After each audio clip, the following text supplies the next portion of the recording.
ඔගොල්ලෝ හැමදෙනාම ආයිබෝන් කියලා පිළිගන්නවා අපේ අලුත්ම වීඩියෝ සීරීස් එකට. මේ වීඩියෝ සීරීස් එකේදී අපි කතා කරන්න බලාපොරොත්තු වෙන්නේ මොබයිල් ඇප්ලිකේෂන් ඩෙවලොප්මන්ට් ගැන.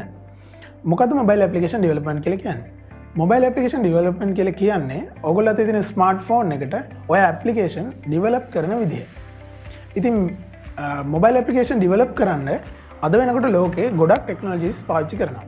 ඒ අතරින් ඔයගොල්ලෝ සමහරවිට අහලා ඇති React Native, Ionic, එහෙම නැත්නම් Xamarin, Native Android, Native iOS ඔයගේ ටෙක්නොලොජිස් ගොඩක් පාවිච්චි කරනවා. මේ වීඩියෝ සීරීස් එකේදී අපි මොබයිල් ඇප්ලිකේෂන් ඩෙවලොප් කරන්න පාවිච්චි කරන්නේ Flutter කියන ටෙක්නොලොජි එක. Flutter කියන්නේ Google සමාගම විසින් තාම මෑත කාලේදී රිලීස් කරපු software development kit එකක්. ඉතින් අද අපි කතා කරන්න බලාපොරොත්තු වෙන්නේ මේ වීඩියෝ සීරීස් එකේ content එක කොහොමද හැඩගැහිලා තියෙන්නේ කියලා. ඉතින් දිගටම අපිත් එක්ක රැඳී ඉන්න මේ VICERANT Institute.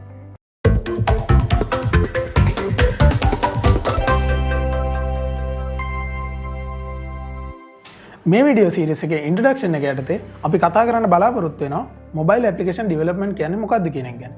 ඒ වගේම මේ අපි පාවිච්චි කරන Flutter වලදී පාවිච්චි කරන ලැන්ග්වේජ් එක නැත්නම් Dart කියන්නේ මොකක්ද? ඒක පාවිච්චි කරන්නේ කොහොමද කියන එක ගැන පොඩි ඉන්ට්‍රොඩක්ෂන් එකක්. ඒ වගේම Flutter කියන්නේ මොකක්ද? ඒක කොහොමද අද තියෙන තත්ත්වයට පත් වෙලා තියෙන්නේ? ඒ වගේ දේවල් ගැන අපි ඉන්ට්‍රොඩක්ෂන් එකේදී කතා කරනවා. ඒ වගේම Flutter environment setup කරගන්නේ කොහොමද කියන එක. ඒ කියන්නේ Flutter SDK එක download කරලා install කරගන්නේ කොහොමද? ඊට පස්සේ path එක set කරගන්නේ කොහොමද? ඔය දෙක කරගත්තාට පස්සේ අපිට පුළුවන් අපේ පළවෙනි Flutter project එක run කරගන්න. ඊට පස්සේ ඊළඟ step එකේදී අපි කතා කරන්න බලාපොරොත්තු වෙනවා Dart කියන language එක ගැන. මොකද මේ Dart කියන language එක තමයි අපි පාවිච්චි කරන්නේ Flutter වලදී software application develop කරගන්න.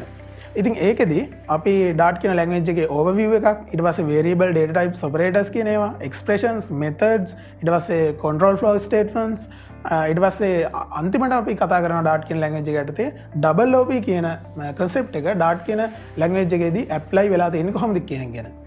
ඊට පස්සේ තමයි අපේ course series එකේ interesting part එක තියෙන්නේ. ඒ තමයි අපේ පළවෙනි application එක හදන්න පටන් ගන්න එක. ඒ ඇප්ලිකේෂන් එක යටතේදී අපි කතා කරනවා විජෙට්ස් කියන ඒවා හදන්නේ කොහොමද? ඊට පස්සේ යම් කන්ටෙන්ට් එකක් ස්ක්‍රීන් එකේ පෙන්නගන්නේ කොහොමද?